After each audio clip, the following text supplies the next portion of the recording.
Eu quero receber, vamos receber com muita alegria o pastor Diógenes, ou pastor Dinho, uma salva de palmas para ele. Mais forte, irmãos, ajuda nós aí.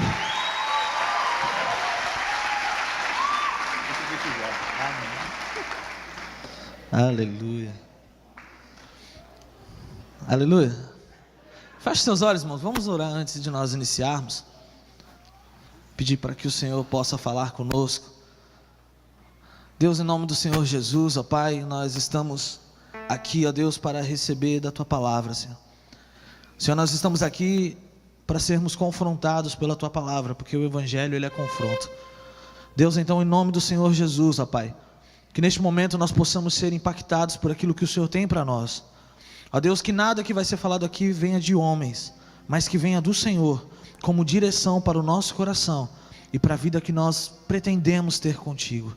Deus, em nome do Senhor Jesus, ó Pai, nós pedimos, abre os nossos ouvidos espirituais, que nós possamos ler, entender e compreender o que está na Tua palavra, em nome de Jesus, amém. Amém? Aleluia. Abra sua Bíblia, nós vamos ler muitos textos, amém? Como o pastor Israel falou, nós estamos aqui para instruir. São instruções, né? Isso não é simplesmente uma mensagem, uma revelação, mas é um estudo, um ensino. Então nós vamos ler muitos textos. Então, se você tem dificuldade aí na Bíblia, se prepara que hoje você sai daqui rapidinho achando os livros, amém? Abra sua Bíblia em Colossenses capítulo 1, versículo 13. Colossenses 1, 13.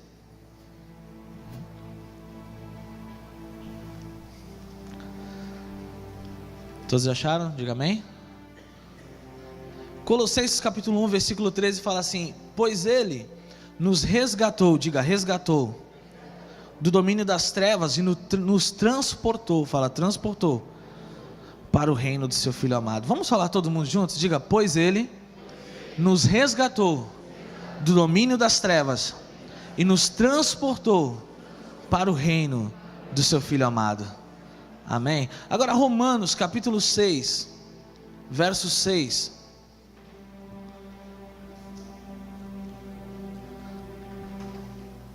Romanos capítulo 6,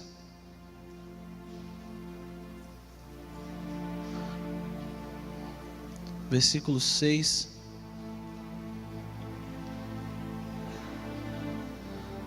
Quem achou fala amém. Quem não achou fala misericórdia. Todos acharam? Fala assim: pois sabemos que o nosso velho homem foi crucificado com ele, para que o corpo do pecado seja destruído e não sejamos mais escravos do pecado. Fala assim: não sejamos mais escravos do pecado. Esses dois textos, eles deixam algo bem claro para nós.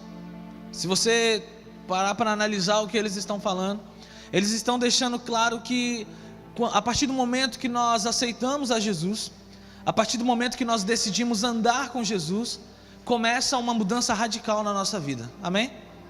A mudança ela é radical, porque antes nós estávamos no domínio das trevas, mas Ele nos resgatou para o reino do seu Filho amado. Antes a nossa vida era de destruição, antes a nossa vida era de trevas, mas agora a nossa vida é de luz. É uma mudança radical, amém? Amém? Também em Romanos, ele mostra uma outra mudança agora radical. Ele mostra que nós éramos escravos do pecado, que nós vivíamos uma vida de escravos, porém agora nós fomos libertos, através do sacrifício dele. Então, a partir do momento que eu começo a andar com Jesus, existe uma mudança radical na minha vida. Eu vivia numa vida de trevas, eu vivia numa vida de destruição, eu vivia tendo atitudes que me levavam à escravidão, porém agora eu vivo uma vida que me leva para a luz, eu vivo uma vida que me leva para o reino, eu vivo uma vida que me tira da escravidão e ela me traz para a liberdade. Quantos são livres aqui? Fala amém. Nós somos libertos por Ele. E fica ao meu entendimento que seria mais ou menos assim. Eu não sei se vocês eu gosto muito de filme medieval, né? Com essas histórias medievais.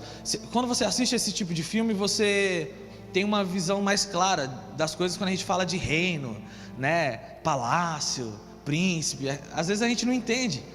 Mas quando você assiste esses filmes medievais,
não pode beijar, senão vai pegar.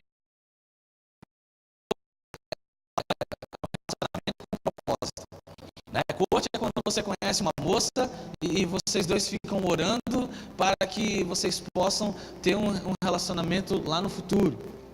Alguns acham que corte é a preparação para o namoro, né? Então, quando a gente fala corte, o pessoal não entende muito o que significa corte. Fala assim comigo: corte significa aposento do rei. Quando nós falamos de corte, nós estamos falando de um lugar diferenciado. Não estamos falando apenas de um relacionamento homem e mulher. Nós estamos falando de um relacionamento com o todo. Amém?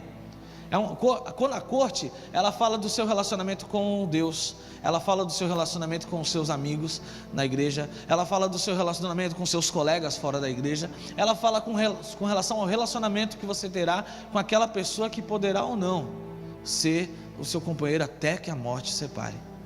Amém? Você percebeu que a corte é muito maior do que somente um não pode beijar? Então, muita gente foca somente num ponto e esquece de olhar para todo o resto. A gente tem essa tendência a focar naquilo que a gente acha pior, né? Por exemplo, tem um texto, eu não lembro agora onde está, mas que fala assim, que quem perder a sua vida por amor de mim, achá-la. Quem sabe onde está esse texto? Eu não lembro agora de cabeça. Quem perder a sua vida por amor de mim, achá-la. Aí o cidadão começa: mas eu vou ter que perder minha vida. Oi? Mateus 24. Quem perder a sua vida por amor de mim, achá-la. Mas eu vou ter que perder a minha vida. Calma, cara. Porque você vai achar que quando você perde a sua vida por amor dele, você acha: mas eu vou ter que perder a minha vida. Você percebeu que ele foca na coisa pequena e esquece de olhar para coisa tão grande que está sendo colocado diante de nós? Amém? Então nós temos essa tendência, e eu quero te levar durante esse período que nós vamos passar aqui, essas horas, você pare de olhar para aquilo que é tão pequeno e comece a olhar para aquilo que é tão grande que a corte oferece. Amém? A corte oferece maravilhas para nós. A corte, ela oferece um estilo de vida diferenciado. Na corte, antes da corte você era escravo. Eu digo que a corte, ela é um estilo de vida e não somente um relacionamento, porque a partir do momento que você aceita Jesus, você já deve estar em corte. Presta atenção comigo, você era escravo do pecado, amém? Quem era escravo do pecado aqui? Levanta sua mão. Você era escravo do pecado, mas aí você aceitou Jesus, você conheceu Jesus, você decidiu andar com Ele, Ele te tirou da escravidão e Ele te trouxe para a corte, Ele te trouxe para o palácio. Agora você já não é mais um escravo, agora você é filho. A Bíblia fala que agora nós somos co-herdeiros com Cristo. Amém? Antes, quem não tinha direito a nada, agora tem direito a alguma coisa. Nós nos tornamos filhos de Deus, e nós aprendemos que Deus, Ele é o rei. Fala comigo: Deus é o rei dos reis. Se Ele é o rei dos reis, o filho dele é o quê? Príncipe, princesa. Então, você percebeu que você saiu de escravo para príncipe? Não um pulo radical, e foi de um dia para o outro. Só que pensa comigo, um escravo, ele tem certas atitudes na senzala, né? Sabe o que é a senzala, né? Onde os escravos habitavam. O escravo, ele tem certas atitudes na senzala, que agora que ele está na corte, que agora que ele está no palácio, que agora que ele está diante da presença do rei, são atitudes que não devem ser reproduzidas, que devem ser mudadas, amém? Certos costumes, eu acho interessante quando a pessoa se converte, porque existe uma mudança, mas a pessoa parece que ela não quer mudar totalmente. Mas eu posso continuar fazendo isso? Eu posso continuar fazendo aquilo? Não, é porque antes eu gostava tanto de ouvir tal tipo de música. Antes eu gostava tanto de assistir tal tipo de filme. Antes eu gostava tanto de ouvir tal tipo de piada. Sabe? E esquece de olhar que agora tem todo o palácio diante dela. Fica olhando ainda para aquilo que estava na senzala, para aquilo que era pequeno, para aquilo que não tem valor. Na senzala, tudo que nós vivemos não tem valor. Tudo que nós fazemos na senzala é sem valor. Na senzala, ninguém é de ninguém. Na senzala, não existe compromisso. Na senzala, não existe respeito. Mas na corte não, na corte é diferente. Agora, a postura de um príncipe é diferente. A postura de uma princesa é diferente. Mas nós não nascemos príncipes e princesas. Então o que nós precisamos? Fala comigo, aprender. A partir do momento que é trago para a corte alguém que era escravo, agora vai começar um intensivão na vida dessa pessoa para direcionar ela, para que ela se torne então que nem fala, né? Uma lady, um lord, um príncipe, uma princesa. Amém? Você já deve ter visto alguns filmes, né? A Disney gosta muito de fazer esse tipo de filme, né? Que a menina era lá, plebeia, então ela se apaixona pelo príncipe, o príncipe decide casar com ela, agora ela tem que ir para o palácio, aí tem que começar a andar com os livros na cabeça, não tem? Para aprender a ter postura, tem que aprender a se portar na mesa. Então começa a haver uma mudança, começa a haver um treinamento, amém? Então o que é a corte? A corte nada mais é do que um estilo de vida que nós levamos diante do rei. A corte é um estilo de vida que nós levamos quando nós estamos no palácio. Quando nós passamos a habitar no palácio, então nós já estamos na corte, sabe? Tem gente que pensa que começa a corte quando encontra alguém, mas não, você começa a corte a partir do momento que você conhece Jesus, porque Ele é o Rei dos Reis, e Ele não habita na senzala, Ele está no palácio, e Ele não te deixa na senzala, Ele te traz para o palácio, amém? Nós somos resgatados do império das trevas, e fomos tragos para o reino do seu Filho amado. Você percebeu a mudança que causou na nossa vida?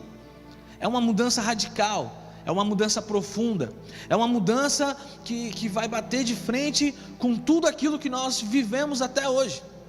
Eu entendo em certos momentos quando alguém tem problemas quando a gente fala sobre a corte, porque é diferente, mas se nós fôssemos iguais, nós não estaríamos andando com Deus, amém? Há um tempo atrás gerava muita discussão na igreja sobre tatuagem, por exemplo, né? Tatuagem, pode, não pode? É de Deus, não é? Vai para o inferno, quem faz vai para o céu? Como é que vai ser esse negócio?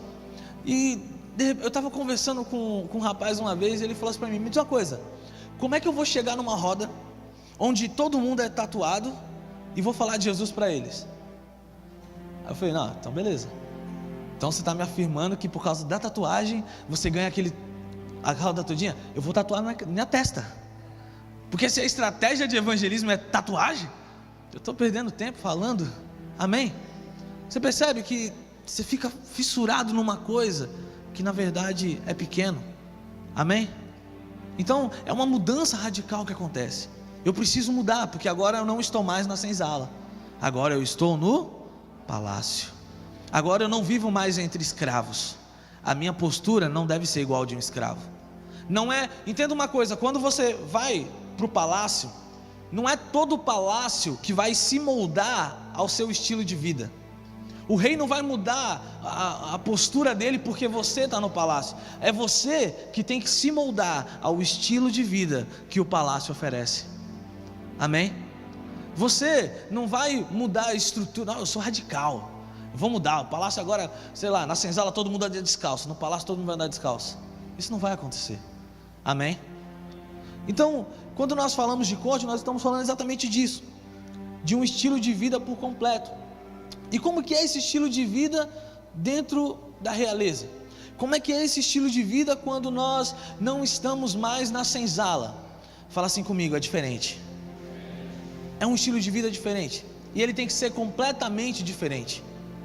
Ele é totalmente na contramão. Então, se no mundo algo é normal, você pode ter certeza, no reino de Deus não é. Se no mundo algo é aceitável, no reino de Deus não é. Nossa, mas que loucura! O apóstolo Paulo já falou, meu irmão. A sabedoria de Deus é loucura para o mundo. Se nós mantermos a nossa mentalidade de quando estávamos no mundo, tudo parece loucura. Então o que eu preciso fazer? Paulo fala lá em Romanos capítulo 12, versículo 2: não vos moldeis ao padrão deste mundo, mas sejam transformados mediante a renovação da vossa mente. Qual é o ponto fundamental para que eu possa entender a corte? É desejar ter uma renovação da minha mente. A minha forma de pensar, ela deve mudar. Aquilo que eu considerava certo, aquilo que eu considerava errado, tem que mudar. Porque eu não posso me moldar ao padrão do mundo. E é verdade que o mundo ele tem um padrão para a nossa vida. O mundo ele oferece através das mídias, através de novelas, através de seriados, através de malhação que é eterna, que nunca acaba, não importa quantos. Malhação é sempre a mesma história, já percebeu? Faz um tempo que eu não assisto, mas é sempre a mesma história. Sempre tem um casalzinho que todo mundo torce por eles, que tem alguém que vai lá que separa, aí acontece alguma coisa, aí esse casalzinho se reencontra de novo, e aí tudo é muito lindo. A primeira vez deles, eles estão perdidos. Essa eu vi nundas e eu fiquei, o bagulho o mundo vem de algo de uma forma, Eles estavam perdidos na floresta, começou a chover, aí tinha uma cabaninha, e a cabaninha tinha uma cama só de casal, e estava com tudo certinho, edredom, sabe, estava tudo perfeito para uma noite. Olha como o mundo vende, sabe, porque como se tudo fosse maravilhoso. E o mundo injeta isso todos os dias na mente de jovens e adolescentes, sabe, é muito difícil hoje, através da internet, das informações que nós temos acesso, hoje em dia é muito inserido isso, é uma guerra que nós temos que enfrentar, sabe, para aqueles que são pais, que estão aqui, pastores, nós precisamos entender que nós estamos travando uma guerra. Quando nós pregamos a corte, nós estamos pregando contra aquilo que os jovens e os adolescentes ouvem todos os dias lá fora, todos os dias na escola, Quem tem acompanhado política tem visto a determinação de alguns com relação a ensinar a sexualidade na pré-escola. Por que o diabo tem feito isso? Porque é onde ele sabe que ele destrói a vida de muitos. Amém? Mas fala assim: nós estamos aqui não para nos moldar ao padrão do mundo, mas para experimentar o melhor de Deus para nossas vidas. Eu acho interessante porque o apóstolo Paulo ele continua esse texto falando, não se amoldem ao padrão desse mundo, mas transformem-se pela renovação da vossa mente, para que sejam capazes. Porque só quando eu tenho a minha mente transformada, eu me torno capaz de quê? De experimentar a boa, perfeita e agradável vontade de Deus para a minha vida. Se a minha mente não muda, se não há uma transformação no meu modo de pensar, eu nunca conseguirei entender qual é a boa, perfeita e agradável vontade de Deus. Quantos aqui querem viver a boa, perfeita e agradável vontade de Deus para a sua vida? Fala assim: eu preciso renovar a minha mente através da palavra de Deus. Entenda que no padrão do reino, um príncipe em sua adolescência, ele não é um rei. Amém? Um príncipe ele não é um rei. Nós nos tornamos príncipes. É interessante porque a partir do momento que nós somos aceitos como filhos de Deus, então nós nos tornamos príncipes. Aí uma pessoa perguntou para mim: então todo mundo é príncipe, porque todo mundo é filho de Deus, não é verdade? Quantos aqui já ouviram? Me dá um copo d'água aí que eu também sou filho de Deus, não é? Me dá um pouquinho disso aí que eu também sou filho de Deus, sabe? Mas se você for comigo, e eu peço que você abra a sua Bíblia em João,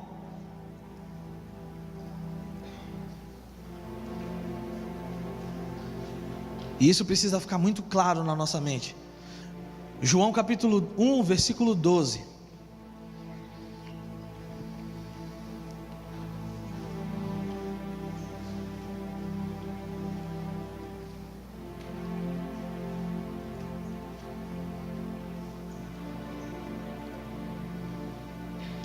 Todos acharam? Fala assim: somente aqueles que o receberam o direito de serem chamados o quê? O quê?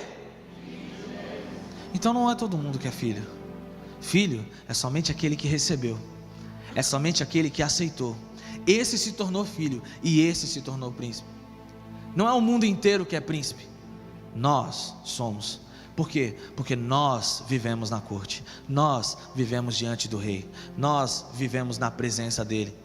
E como príncipes, nós precisamos entender qual é o nosso ponto, o que nós estamos aqui para fazer, o que nós estamos aqui para realizar. Amém?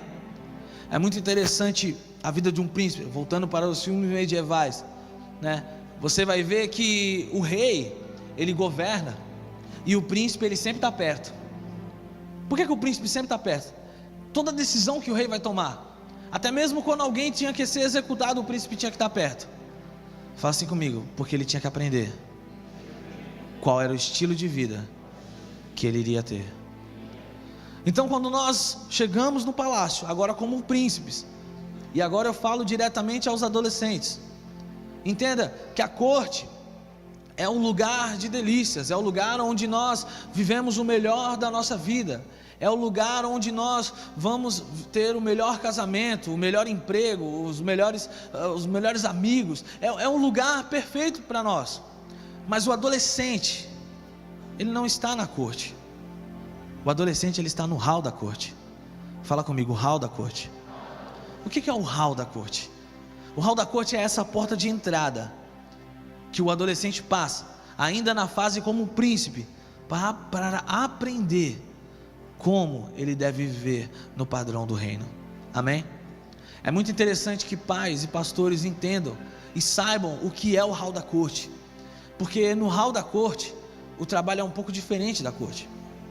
Na corte, esse príncipe, ele já está adulto. Na corte, esse príncipe já está instruído. Porém, no hall da corte é um momento de instrução, é um momento de preparo, é um momento de esclarecimentos. Amém? Quantos aqui são pais de adolescentes? Levante sua mão. Você precisa ter isso muito claro na sua mente, sabe? Instrua o seu filho, ajude-o a passar por essa fase. É uma fase muito complicada, né? Dos 12 aos 17 anos, né? É uma fase onde você vai ver o adolescente, e eu entendo, alguns adolescentes ficam até revoltados com isso, porque o adolescente tem uma certa atitude, aí a mãe chega e fala: ô menino, você não cresce não? Você não é mais criança, toma jeito na vida. Aí beleza. Aí depois o adolescente chega e fala: mãe, posso fazer tal coisa? Não. Por quê? Porque você não é adulto ainda. E agora? Eu não sou criança, mas eu não sou adulto. O que eu sou? Sabe? É uma fase de muitos conflitos na vida do adolescente. É uma fase onde um adolescente, ele sei lá, um dia ele quer pintar o cabelo de verde, aí no outro ele já não gosta mais do verde, ele quer pintar de azul. Aí já não quer mais azul saiu de moda, o negócio é pintar de rosa, roxo, né? Então é uma fase que ele está aprendendo. Amém? É uma fase gostosa, é a melhor fase da nossa vida, é a fase mais curta. Ó, a fase de criança você vive do momento que você nasce até os seus 11 anos. Você tem a fase do adolescente, que é dos 12 aos 17. Aí depois você vira adulto e você vai ser adulto o resto da vida. Acabou, né? Eu acho engraçado porque quando eu era adolescente, eu falava: não vejo a hora de fazer 18 anos, tirar minha carta, ser independente. Aí eu fiz 18, aí parece que 18 é uma ladeira, né? Eu fui olhar a minha idade esses dias, eu falei: meu Deus, eu tô velho. A gente ministra encontro para adolescente, aí você vai comentar de um desenho animado, tá falando aí, tem que falar para eles ir no YouTube, vai lá no YouTube ver, existe, né? Passa rápido demais e não tem mais volta. Se tem uma coisa que nós não conseguimos recuperar é o tempo. Fala comigo: o tempo é uma coisa que nós não conseguimos recuperar. E essa fase da adolescência é uma fase preciosa, porque é nessa fase que você tem tempo para aprender. Quando você é criança, você não tem muito o que aprender. É muito difícil uma criança aprender tudo. A fase da adolescência é quando você começa a aprender. Na fase adulta você tem que pôr em prática. Se você não aprendeu, você vai ter que pôr em prática aprendendo, pôr em prática. Fica difícil, não fica? Não sei se você viveu por isso, mas algumas coisas que você vai aprendendo só quando você é adulto, que você já deveria saber antes, isso vai se tornando uma dificuldade na sua vida, porque você tem que, ao mesmo tempo que aprender, você tem que pôr em prática. Então, a fase da adolescência é a melhor fase da nossa vida, porque é a fase onde nós aprendemos, é a fase onde nós temos tempo. Amém? Fala assim, tempo. E o que a Bíblia fala sobre tempo? Eclesiastes, capítulo 3, versículo 1 ao 8. A Bíblia fala assim sobre o tempo: para tudo há uma ocasião, e um tempo para cada propósito debaixo dos céus. Tempo de nascer e tempo de morrer, tempo de plantar e tempo de arrancar o que se plantou, tempo de matar e tempo de curar, tempo de derrubar e tempo de destruir, tempo de chorar e tempo de rir, tempo de prantear e tempo de dançar, tempo de espalhar pedras e tempo de ajuntá-las, tempo de abraçar e tempo de se conter, tempo de procurar e tempo de desistir, tempo de guardar e tempo de lançar fora, tempo de rasgar e tempo de costurar, tempo de calar e tempo de falar, tempo de amar, tempo de odiar, tempo de lutar e tempo de viver em paz. Fala assim: há tempo para tudo debaixo dos céus. Existe tempo determinado por Deus para cada momento da nossa vida. Existe o tempo que nós somos crianças, e nesse tempo de criança nós nos divertimos, nós brincamos, nós usufruímos dele da melhor forma possível. E é muito ruim quando você conhece alguém que não teve tempo de ser criança. Não é verdade? Você conhece uma pessoa que não teve tempo de ser criança, sei lá, que teve que trabalhar quando criança ainda. Essa pessoa, ela não tem aquela alegria, ela não tem histórias para contar da infância. É muito ruim quando você conhece uma pessoa que não teve tempo de ser adolescente, porque ela também não tem histórias para contar. Fala assim: existe tempo para tudo. Sabe, Deus, ele é um Deus de propósitos, e para cada propósito da nossa vida, ele tem um tempo determinado. Ele já tem tempos determinados para a sua vida. O que nós não podemos fazer? Pular os tempos. Conta uma história que um mestre muito sábio, ele quis ensinar aos seus discípulos uma lição. Então ele pegou, eu queria ter aqui, mas eu não consegui, um jarro muito grande. Então imagina que tem um jarro muito grande aqui do meu lado, ok? Você é bom de imaginação? Então tem um jarro muito grande aqui. E ele pegou esse jarro muito grande e ele começou a falar com os discípulos dele e perguntou: cabe alguma coisa dentro desse vaso? O vaso estava vazio. Todos responderam: cabe. Então ele pegou algumas pedras grandes, paralelepípedos, e foi jogando lá dentro. Jogou até a boca e perguntou: e agora? Cabe alguma coisa dentro desse vaso? Aí os discípulos dele responderam: não, o vaso está cheio de pedra. Ele pegou então um balde cheio de brita. Sabe o que é brita, né? Aquelas pedras pequenas. E começou a jogar, e aquelas britas começou a entrar pelo meio das pedras grandes, e foi completando aquele vaso até em cima. E ele falou: e agora? Cabe mais alguma coisa dentro desse vaso? Aí os discípulos falaram: agora não, agora o Senhor surpreendeu a gente, né? Agora não cabe mais nada. Então ele pegou um outro balde cheio de areia e começou a jogar, e a areia foi entrando por entre as britas, por entre as pedras, e tomou conta daquele vaso. E ele perguntou para os discípulos: e agora? Cabe mais alguma coisa dentro desse vaso? Os discípulos falaram: não, o Senhor foi campeão. Ó, a maior lição que o Senhor podia ensinar para a gente já ensinou. Agora cabe mais nada. Então ele pegou um balde d'água e foi colocando aos poucos, e a água foi passando por meio da areia, pelo meio das britas, pelo meio das pedras, e tomou conta do vaso. E ele falou: e agora? Cabe alguma coisa? Os discípulos ficaram calados. Não sabia, né? Vai que ele vem com... Ele falou: agora não cabe mais nada. Moral da história: talvez você pode pensar, é que, né, sempre tem um jeitinho brasileiro, sempre tem uma forma de a gente encaixar as coisas. A moral da história é que se aquele mestre não tivesse colocado as pedras grandes primeiro, aquelas pedras grandes nunca entrariam dentro daquele vaso. Se ele tivesse começado pela areia, talvez não coubesse nenhuma pedra grande dentro daquele vaso. Se ele tivesse começado pela água, ele ia colocar a areia dentro do vaso e a água ia sair para fora. Moral da história: existe tempo para tudo. Existe o tempo certo de colocar as pedras certas, de colocar o material certo. Existe um momento certo onde eu tenho que iniciar algo. Existe um momento certo onde eu tenho que parar algo. A fase da adolescência é uma fase certa. Para quê? Para, como o apóstolo Paulo fala, deixar de ser criança. Fala comigo, deixar de ser criança. Não significa que se tornou adulto, mas está deixando de ser criança. Amém? Então, o hall da corte, ele se resume em uma coisa: tempo. E eu gosto de falar que o hall da corte é um tempo maravilhoso, porque o hall da corte é um tempo de treinamento. Fala comigo, o hall da corte é um tempo de treinamento. É interessante, o apóstolo Paulo em Efésios 6, ele fala sobre a armadura de Deus, né? E ele fala sobre o capacete da salvação, a couraça da justiça, o cinto da verdade, né? O escudo da fé, a espada, o escudo da fé, a espada do Espírito. E ele usa um termo para a peça da armadura que serve para o caminho, que ele fala que é as sandálias do evangelho da paz. Em algumas traduções ele fala como a preparação do evangelho da paz. Eu gosto dessa palavra preparação, porque para o caminho que você vai enfrentar, você precisa estar preparado.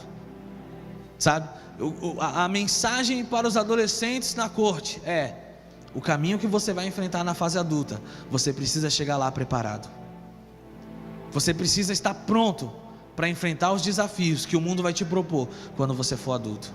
Quando você estiver ingressando numa faculdade, quando você estiver no seu emprego, quando você estiver conhecendo pessoas, quando você começar a se relacionar com alguém, você tem que estar pronto para aquilo que o mundo vai te oferecer. Qual é o tempo do adolescente? É o tempo de deixar de abraçar. Não é tempo de abraçar. Se tem algum adolescente do seu lado, fala para ele: não é tempo de abraçar. Fala: é tempo de deixar de abraçar. É tempo de treinar. Amém? O propósito de Deus é de que você seja treinado. Treinamento, eu entendo o treinamento como uma das coisas mais importantes da nossa vida. Olha só, eu não sei, quantos aqui viram o Ayrton Senna correr? Eu era pequeno, né? Eu me lembro da corrida que ele bateu. 94, né? Mas eu me lembro quando eu era criança, a minha tia era muito fanática pelo Ayrton Senna, né? E eu me lembro da minha tia assistindo. Era uma fase, foi uma fase na vida do brasileiro, que o brasileiro parava domingo de manhã, e devia ter um monte que faltava até nos cultos, para assistir, né, a Fórmula 1, sabe? Porque, era emoção, era o Brasil ali, o Ayrton Senna. E eu lembro da minha tia assistindo Ayrton Senna, assistindo Fórmula 1, e aí de repente vinha uma notícia na televisão. Quem assistiu e acompanhou melhor Ayrton Senna pode dizer se eu estou falando verdade ou mentira. Mas eu lembro que toda vez que falava assim, ó, está começando a formar nuvens de chuva, o Brasil comemorava e torcia para chover, porque o bendito Ayrton Senna, quando corria na chuva, não tinha para ninguém. O cara já era, né? Ele fazia ultrapassagem que ninguém fazia. Ele era ousado. Ele jogava o carro, os caras depois vinham reclamar com ele, né? Foi penalizado um monte de vezes porque fazia ultrapassagens perigosas. Mas quando chovia, existia uma certeza: não importa onde o Ayrton Senna está na colocação, se começar a chover, a corrida é dele. E eu achei interessante, falei: caramba, é verdade, né? Toda vez. Eu fui assistir um documentário que a Globo fez, eu acho que foi ano passado, sobre o Ayrton Senna, né, falando das corridas dele, e toda vez que chovia, ele chegava na frente. Toda vez que chovia, ele ganhava a corrida. E chegou um momento que o repórter estava entrevistando o pai dele, e falou assim, né? Todo mundo tinha essa mística de que a chuva, né, o Ayrton Senna, ele se transformava na chuva, né, ele era um Pokémon, né, caía chuva nele,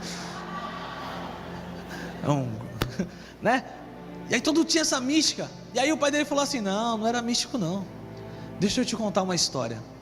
O Ayrton Senna, quando era novo ainda, corria no kart, ele estava muito bem, ele estava ganhando várias corridas no kart, e de repente ele perdeu uma corrida para um francês, e ele perdeu porque começou a chover, e ele rodou na curva, ele perdeu o controle do carro, o francês ultrapassou ele, e até apareceu um francês depois falando, né, que, né, teve a oportunidade de ganhar do Ayrton Senna, né, no kart ainda, mas, né, e ele rodou, e eu passei, e o pai dele, do Ayrton Senna, falou, ele ficou muito bravo com aquilo.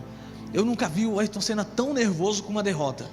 Ele ficou bravo por quê? Porque ele errou, porque no momento da curva ele rodou, porque não foi ele não perdeu porque o cara era bom, ele perdeu porque ele não conseguiu fazer o negócio direito. E aí essa revolta entrou no coração dele. Aí o pai dele falou assim, né, então, sabe o que acontecia? Toda vez que chovia, aí a repórter perguntou o quê? Ele colocava o macacãozinho dele, pegava o kart dele, e aí a gente entende o nível da pessoa, né, ia lá pro quintal de casa que tinha uma pista de kart. Ó. Gente, esse aqui é os adolescentes, esse aqui era o Ayrton Senna. Não é no carro não, tem um piloto ali, ó, o capacete amarelo ali, né? E aí ele colocava o macacão dele e ele ia para a pista. E o que ele fazia? Ele treinava. E o pai dele falou que ficava observando, e ele entrava, toda vez que chovia, ele entrava naquele kart, não importa que horas que fosse, ele entrava naquele kart e ele corria, e ele rodava nas curvas, e ele rodava. Só que chegou uma hora que ele parou de rodar, chegou uma hora que ele começou a conseguir segurar o carro na chuva, chegou uma hora que ele não somente estava segurando o carro na chuva, mas ele estava conseguindo andar mais rápido, porque ele estava conhecendo melhor o carro, ele estava conhecendo melhor a chuva, ele estava aprendendo a lidar com o negócio. Sabe o que aconteceu? Ele se tornou o melhor do mundo correndo na chuva. Fala comigo, treinamento. Se ele não tivesse treinado, ele nunca teria sido o melhor do mundo na chuva. Ele podia ser o mais ousado, ele podia ser o que fosse, mas a chuva sempre ia ser um empecilho na vida dele. Se nós não aprendermos que nós precisamos ser treinados, que nós precisamos ser ensinados para aquilo que nos espera lá na frente, nós nunca vamos estar prontos para aquilo que vamos enfrentar, e vamos sempre rodar na última curva, sabe? Não tem coisa pior do que você rodar na última curva, não é verdade? É ou não é verdade? Falando de Bíblia um pouco, o rei Davi é interessante porque ele cuidava de ovelhas, mas ali é um processo de treinamento que talvez o rei Davi na sua adolescência, ele não estava entendendo, mas enquanto ele cuidava das ovelhas, Deus estava treinando ele para quê? Para cuidar do povo. Porque se ele não conseguisse cuidar de um rebanho de ovelhas, como é que ele ia cuidar de um povo? Enquanto aparecia urso e leão, ele devia ficar na maior revolta, né? Caramba, Deus está deixando o urso vir aqui, eu tenho que arriscar minha vida. Mas se ele não tivesse matado um urso, ele nunca mataria um gigante. Fala comigo, treinamento faz toda a diferença no momento da nossa vida. Amém? O propósito de Deus para a nossa vida é que nós possamos ser treinados. Assim como Ayrton Senna, assim como o rei Davi, assim como tantos outros se prepararam, se capacitaram. Eu quero convidar você, adolescente, a se preparar para aquilo que a vida tem preparado para você. Eu quero te convidar para que você possa se tornar lá na frente alguém pronto e apto para enfrentar todos os desafios que vão ser colocados na sua vida. Sabe por quê? Porque vão ser colocados desafios na sua vida. Se tem uma coisa que eu gosto é de conversar com os mais velhos, sabe? Tem gente que às vezes não gosta de conversar com os mais velhos, né? Porque acha que ele é careta, né? Sabe nem usar o WhatsApp, né? Eu não vou. Mas se tem uma coisa boa é conversar com os mais velhos, sabe por quê? Porque você aprende coisas para você não cometer erros lá na frente. Aprenda, adolescente, aprenda a ouvir os mais velhos. Aprenda a dar ouvidos. Sabe, eu acho interessante. Tem uma época que eu trabalhei na igreja, então eu tinha muito contato com os pastores, né? E eu conversava muito com dois pastores em especial, o pastor Juca e o pastor João Joel. Às vezes tinha oportunidade ali, sentava, conversava, sabe? E eu gostava de ouvir principalmente os erros. Eu achava legal ouvir os erros, porque eu falava assim, eu quero ser pastor. E é legal ouvir esses erros, porque são erros que eu não vou cometer. São erros que eu estou aprendendo hoje. Eu estou treinando hoje, para que quando chegar lá na frente, eu não cometa mais. Amém? Fala assim, treinamento faz toda a diferença na nossa vida.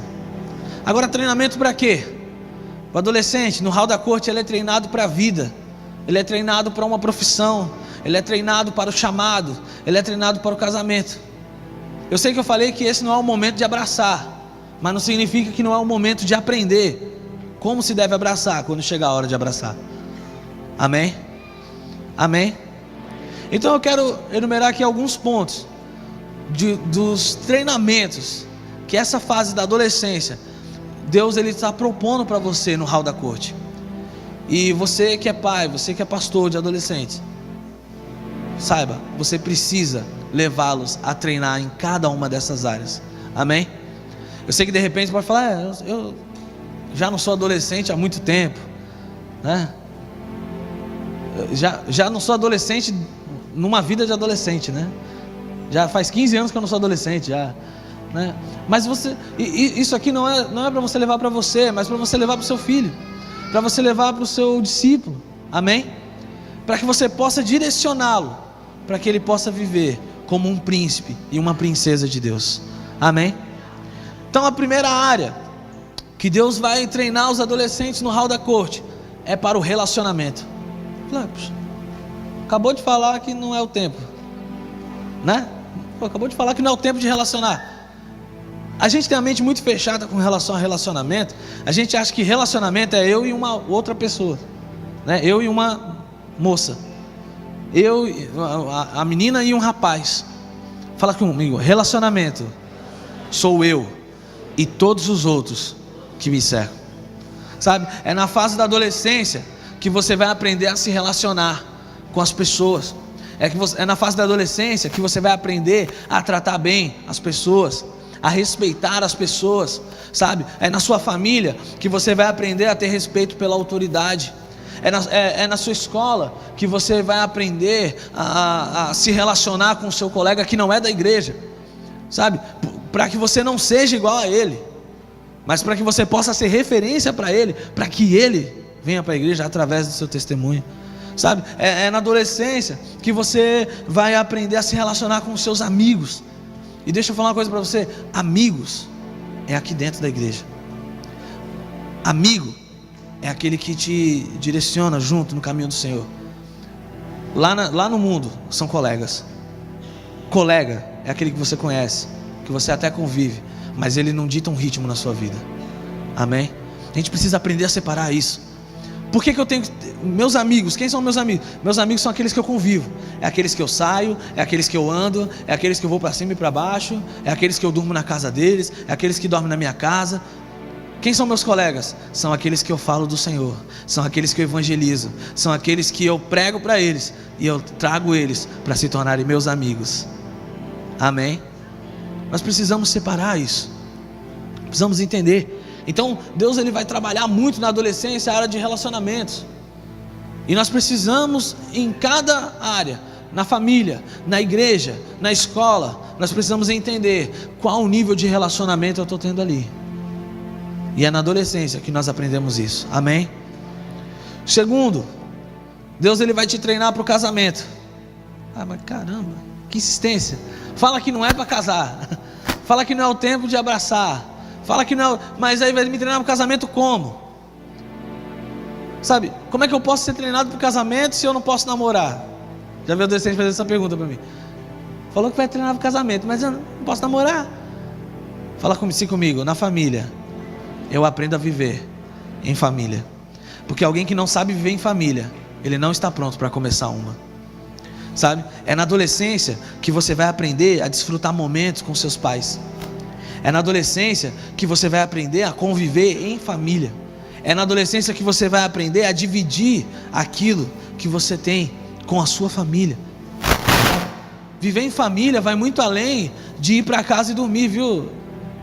Né? Tem gente que acha, eu amo minha família. O cara chega em casa, senta na frente do computador, senta na frente do videogame, dorme, sai de casa. Não tem momento com o pai. não tem momento com a mãe, não tem momento com os irmãos, sabe? Você precisa aprender a viver em família, porque senão você vai levar isso para o seu casamento. Eu vou dar um testemunho meu, né?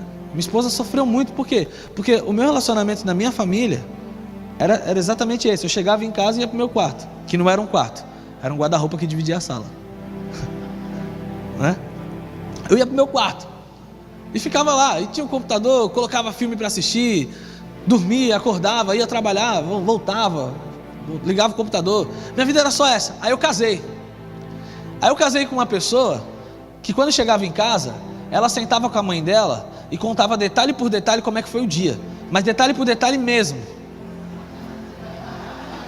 E quando eu falo detalhe, você não está entendendo. Sabe? Aí eu casei, aí a gente chega em casa, aí ela falava: e aí, como é que foi o seu dia? Normal. Ah, mas me conta, como é que foi? Ah, cheguei lá, trabalhei, voltei. Não, mas o que você fez? Eu, trabalhei. Ela, tá, vou contar o meu dia. Aí começava, então, eu acordei de manhã, ela tava com a dorzinha de cabeça, né? Mas aí eu tomei um remédio e passou a dorzinha de cabeça. Aí eu fui trabalhar. Aí chegou nossa, no ônibus, você não sabe, porque assim, a mulher, né? Ela vai um pouco na frente no assunto, depois ela volta, né? Eu cheguei no trabalho, no ônibus eu tava lá. Aí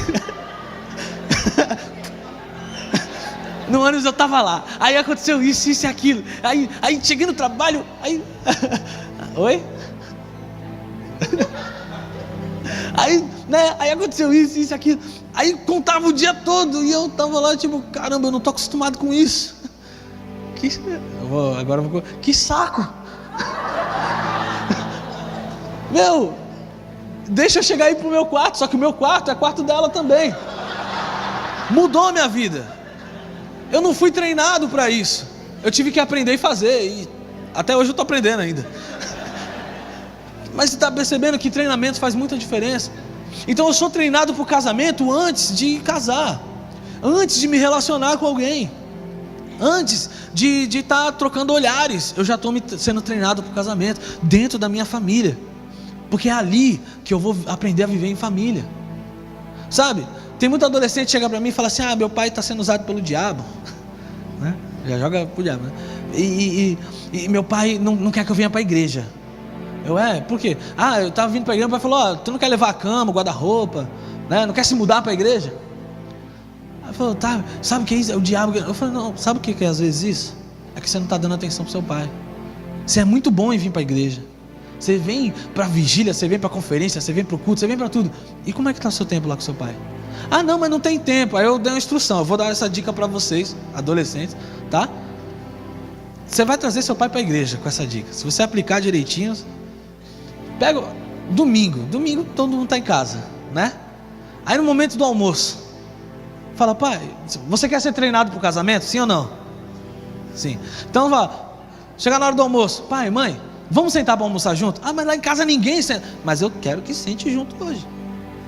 Não, faz greve de fome. Se não for todo mundo comer junto, você não come. Não, aí beleza, sentou na mesa, insistiu, né? Sentou lá. Aí agora só, antes de comer: pai, mãe, posso fazer uma oração aqui? Seu pai e sua mãe não é da igreja? Eu posso orar, né? Dá as mãos, aí você aproveita esse momento. Senhor, obrigado, Senhor, pela vida da minha mãe, por essa mulher de Deus.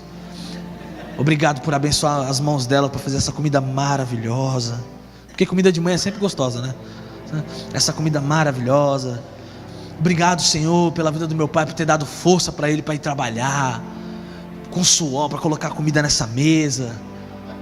Dá aquela levantada. Depois procura conversar com eles, sabe? Tem um momento. Mas eu não sei do que... Eu lembro do pastor Israel, sempre conta, né, que para ele poder ter o que conversar com o missionário, ele começou a assistir Fórmula 1, né, para desenvolver o assunto. Procura o que seu pai gosta. Ayrton Senna, né? O que seu pai gosta de... meu pai gosta de conversar sobre... Aprende política. Meu pai gosta de conversar sobre futebol. Aprende sobre futebol. Meu pai gosta de conversar sobre economia. Aprende economia. Busca Mostra para ele que você se importa com ele. Porque às vezes a impressão que você passa é de que você só se importa com as coisas da igreja, é de que você só se importa com as suas coisas. E aí realmente ele vai falar: então vai, mora nessa igreja. Agora, se você mostrar que essa igreja está te direcionando a viver uma vida de família, aí você vai falar um dia, falar assim: pai, mãe, eu queria tanto que vocês fossem comigo lá na igreja. Eu queria tanto que vocês pudessem conhecer o que eu tenho conhecido. Sabe, com o coração agradado de ter momentos em família. Eu acho quase difícil, irmão, seus pais não virem para a igreja com você. Esse problema que você tem de seu pai querer te pedir de vir para a igreja vai acabar. Porque eu vou contar, sabe qual é o maior problema dos pais ficam impedindo o filho de vir para a igreja? É porque o filho vem para a igreja e não muda. O número de pais que eu já conversei que fica contando, né? Tipo, não, meu filho, olha, foi para a igreja e ficou pior. Porque se tem uma coisa que quem está lá fora sabe, é como quem está aqui dentro tem que se importar. Ele sabe melhor do que a gente. Então, começou a vir para a igreja, ele já sabe, tem que parar de fazer isso, tem que parar de fazer. Não parou, está pior. Então o que você precisa fazer? Você precisa mostrar isso. Ter momentos em família, amém? Diga assim: eu preciso usufruir melhor do tempo que eu tenho com a minha família. Porque no casamento é um que serve o outro. No casamento, um vive para o outro. Se você não aprender a fazer isso com seu pai e com a sua mãe, você vai levar uma bagagem muito ruim para o casamento que você vai ter. Amém? Terceiro ponto onde Deus ele quer nos treinar, fala assim: assumir responsabilidades. Se tem uma coisa que adolescente precisa aprender, é assumir responsabilidades. Não tudo de uma vez também, porque aí, né, mas você precisa aprender a ter responsabilidade. Eu acho interessante quando alguns adolescentes começam a trabalhar, aí eu pergunto assim: e quanto que você ajuda em casa? Não, minha mãe disse que não precisa. Eu já sei que vai ter alguém aí que quando casar vai querer chegar para a esposa e falar: o que é teu, o que é meu é meu. As contas que você paga é essa e essa e essa, e eu pago essa e essa e essa. Vai querer dividir a internet com a esposa, né? Se ela ficar desempregada, vai mudar a senha do Wi-Fi. Só eu que estou pagando. Então, eu preciso aprender a assumir responsabilidades.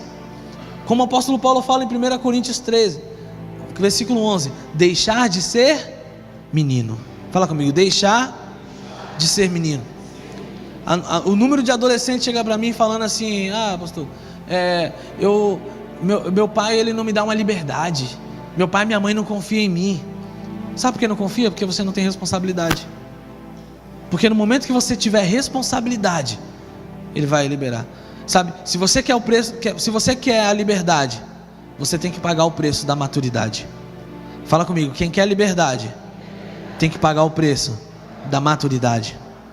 Chegou um tempo onde nós devemos aproveitar ao máximo. Fala assim: esse é o tempo que eu devo aproveitar ao máximo. E eu quero dar alguns conselhos para vocês. Esse tempo da adolescência, para que você possa aproveitar ao máximo, eu tenho alguns conselhos para que você possa aproveitar ele ao máximo. Primeiro conselho: ande com Deus, porque é tempo de buscar. Não tem um tempo melhor na sua vida para buscar a Deus do que na adolescência. As preocupações são menos, né? As dificuldades são menos, o tempo é maior. Aproveita esse tempo maior que você tem em casa para buscar a Deus. Esquece um pouco internet, esquece um pouco videogame, esquece um pouco WhatsApp, esquece um pouco celular. Busca mais a Deus. Fala assim: é tempo de buscar. Segundo, sirva mais na obra. Seja mais aplicado dentro da igreja. Tem que servir. Eu não gosto. Aprenda, venha, sirva. É tempo de fazer. É tempo de fazer algo para Deus. É tempo de aprender a servir quem está do seu lado. Fala assim comigo: é tempo de fazer. Terceiro, vá mais fundo em Deus. Busque mais a Deus. Tenha mais comunhão com Ele. Que deseje cada vez mais uma experiência nova com Ele. Porque fala assim comigo: é tempo de deixar de abraçar. Desculpa. É tempo de aprender. Aprenda mais sobre Deus. Aprenda mais sobre o Senhor. Aprenda mais daquilo que o Senhor tem para você. Deseje conhecimento sobre o Senhor. Amém? Busque pureza e santidade, porque é tempo de deixar de abraçar. Não é tempo de vender o seu corpo. não é tempo de se expor, não é tempo, sabe, de colocar o seu corpo numa vitrine como se fosse para ser desejado pelos outros.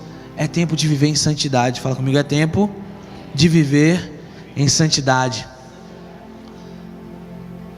Vá procurar sua turma. Fala para o que está do seu lado, vá procurar sua turma.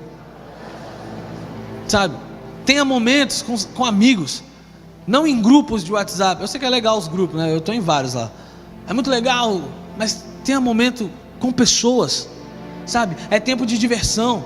Essa fase da adolescência é um momento que você tem para se divertir. Aproveite. Junte com seus amigos. Quem são os amigos?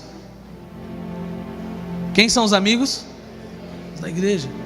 É tempo de se divertir. E por último, prepare-se. Fala comigo, prepare-se, pois é tempo de treinar. Amém? Fica de pé no seu lugar.